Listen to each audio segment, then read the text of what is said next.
Благодаря.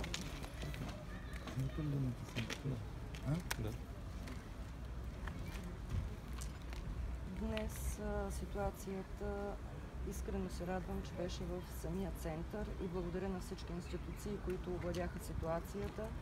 Но аз искам да говоря като кмет на Харманли. Първото, което искам да кажа, че абсолютно 100% стоя зад исканията на гражданите на Харманли. Защото Харманли е едно градче на 500 години. Тук има ред, има уют, а вече това го няма, което е жалко. Нямам предвид, че мигрантите нямат права, но харманлийци имат права. И мен ме интересуват тези права наистина на харманлийци абсолютно да бъдат спазени. Не може такава мръсотия.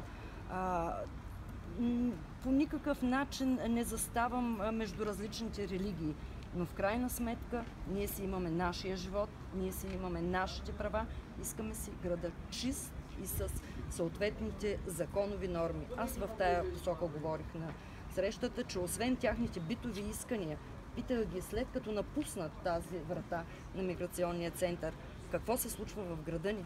Мен това ме интересува. Гражданите. Наистина стоя 100% за това спокойствие да се въдвори и призовавам абсолютно всички институции, от които зависи това, нека да се върне спокойствието на Харманли. Добре, на тия хора, да, днес не успяха да излязат, утре обаче могат да го направят. Стотици изведнъж излизат, те не че всеки ден не го правят, но на куп не. И на куп го правят и това е неприятното в Харманли. Не става въпрос, че някой е тръгнал с ножове из Харманли, но самия факт, че стотици излизат по зелените площи, по паметниците на Харманли, не се спазва чистотата.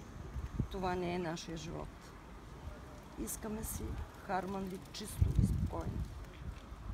Приятно ли ви е това, че Харманли в момента е пълен с полиция?